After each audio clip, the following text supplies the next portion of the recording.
Yezu akuzwe, ni Marie Clarisse Mukandengo koko mumaze kumva amavu n'amavuko bya Misericordia Ndaje Nyagasani, mumaze kumva intangiriro y'amahoro ya Kristo abakunda Radio Maria Rwanda. Muri aka kanya reka tuvugishe umuvandimwe, aha yari akiri umwana mutoya, murabona ko hano yari kumwe na mama wiwe, urabona yuko byari bitoroshye, ariko reka tubanze ijambo ry'Imana twasomewe uyu munsi mu ivanjiri ya Matayo, umutwe wa 10 umurongo wa 37 kugera ku wa 42. Haravuga ngo gukurikira Yezu biruta byose, ukunda se cyangwa nyina kunduta ntakwiriye kuba uwanjye, ukunda umuhungu cyangwa umukobwa we kunduta ntakwiriye kuba uwanjye, udatwara umusaraba we ngo ankurikire ntakwiriye kuba uwanjye. Uwihambiriye ku bugingo bwe azabubura, naho uzahara ubugingo bwe ari jye agirira azabuhorana. Ubakiriye neza ni jye aba yakiriye, n'unyakiriye aba yakiriye uwantumye. Uwakiriye neza umuhanuzi kuko ari umuhanuzi azahabwa ingororano y'umuhanuzi, n'uwakiriye intungane neza kuko ari intungane azahabwa ingororano y'intungane. Uzaba yarahaye icyo kunywa umwe muri abo baciye bugufi, naho rwaba uruho rw'amazi afutse, kuko ari umwigishwa wanjye, ndababwira ukuri ntazabura ingororano ye. Kristo Yezu akuzwe. Reka rero mbahe Pacifique nawe abavugishe. Kristo Yezu akuzwe. Yabasuhuje mwese, ni Gikatrice Pacifique. Nongeye kwishimira guhura n'abavandimwe njye nabaherukaga kera, babanza ntanabibukaga, ariko kubera nari nyirwaye mwabonye ko nari ndi mutoya ntabwo nabamenye, ariko numvishe yuko hari abantu baturutse kuri Radio Maria baje kunsura. Nicyo kintu cyonyine nyine nibukaga, nicara nkavuga ngo nyine nkiri mu bitaro Faisal haje Radio Maria. Rero nongeye kwishimira kubabona, kandi nkumva ko uwo munsi muza kunsura Faisal ko mwahise mutangira urugendo rwiza mukajya mukora igikorwa nk'iki ngiki cy'urukundo. Nabishimiye cyane. Kristo Yezu akozwe. Reka duhe na Presidente agira icyo atubwira. Kristo Yezu akozwe.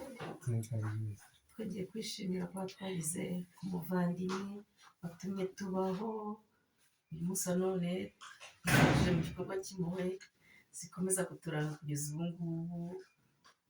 Turabishimiye, ndashishikariza bagenzi bacu twatangiranye, ari abari mu Rwanda, ari abari Bugande, ari n'abari Burundi, mwese muze dukomeze dukora ibikorwa by'urukundo. N'undi wese ntabwo duheje.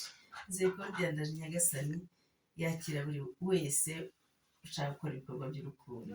Murakoze. Kristo Yezu akuzwe. Iteka ryose. Yezu akuzwe. Hari n'umuvandimwe babana, Pacifique ni imfubyi, nta papa we nta mama we, ariko icyo gihe mama yari ahari, ariko muri uyu mwaka, muri 2023 bajya yitabye Imana. Ubu uyu munsi ari kumwe n'umuvandimwe babana hano Kabeza, nawe yagira icyo atubwira ku mibanire yabo cyangwa se uko bimeze. Muri make nawe tumuhaye ijambo. Kristo Yezu akuzwe. Iteka ryose. Murakoze, twabishimiye kandi tubasabira umugisha ku Mana kubwo urukundo mukomeze nyine kugaragariza abantu iby'agaciro. Nta byinshi navuga, mbese ngiye byandenze. Ni ukuri nta byinshi navuga, gusa ko tubanye nyine ni ibisanzwe, usibye ko utuntu nyine twa hato na hato ntabwo tuburamo, ariko Imana nyine ibasha gushyiramo imbaraga ikamukomeza.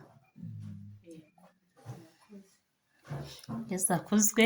Na Dadi nagira icyo atubwira nk'umuntu umaze kuduha amavu n'amavuko ya Misericordia Ndaje Nyagasani.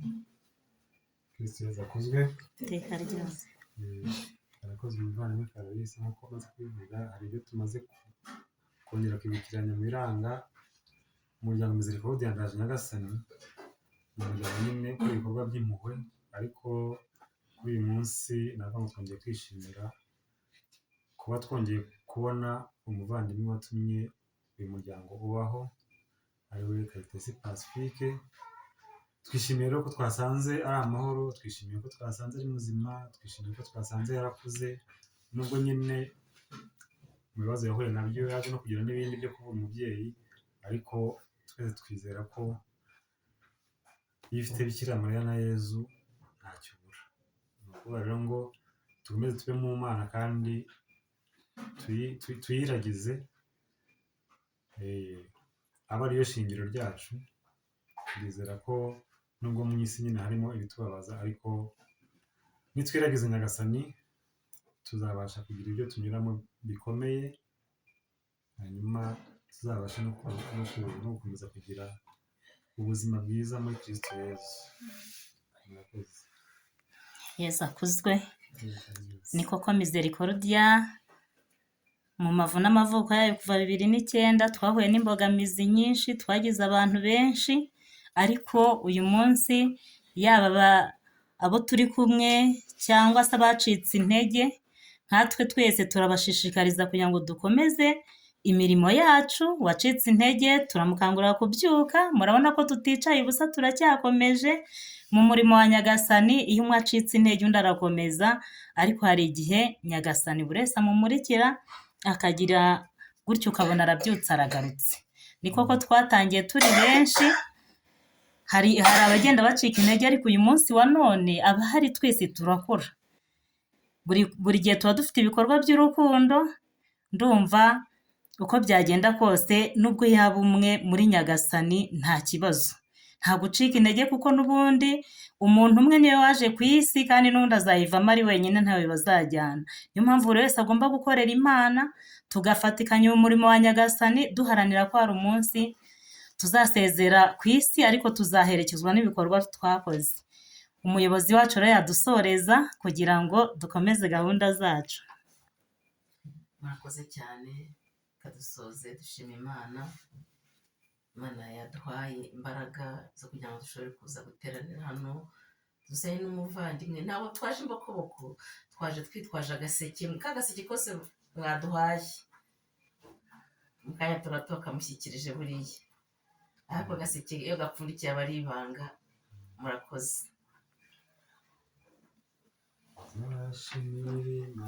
Nzayisingiza mbwire bose ibyiza yankoreye, nzayibyinira nteze amaboko nsohoze n'ubutumwa yampaye.